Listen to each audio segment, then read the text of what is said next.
Здравейте, млади изследователи на компютърния свят! Днес ще се потопим в една вълнуваща тема – как работи оперативната памет, RAM, и как тя си взаимодейства с процесора.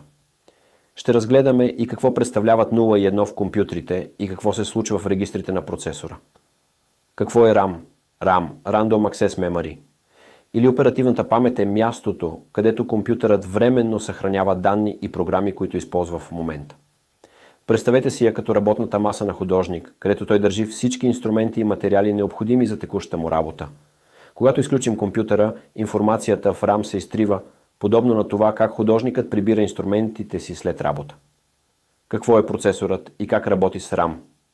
Процесорът, CPU, централна обработваща единица, е мозъкът на компютъра. Той изпълнява инструкции и обработва данни. Когато стартирате програма, процесорът зарежда необходимите данни от твърдия диск в RAM, защото достъпът до RAM е много по-бърз. Това позволява на процесора да работи ефективно и бързо. Какво представляват 0 и 1 в компютрите?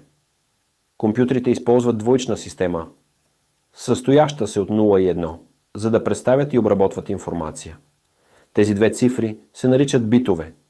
Комбинациите от битове създават по-сложни данни, като числа, букви и инструкции. Например, числото 5 в двоична система е 101. Какво се случва в регистрите на процесора? Регистрите са малки бързи памети вътре в процесора. Те съхраняват данни и инструкции, които процесорът използва в момента. Представете си ги като малки бележки, които процесорът държи под ръка, за да не се налага постоянно да търси информацията другаде. Това ускорява обработката на данни и прави компютъра по-ефективен. Надявам се, че това ви помогна да разберете по-добре как работят RAM, процесорът и как те използват 0 и 1, за да изпълняват задачите си. Продължавайте да изследвате и да се учите.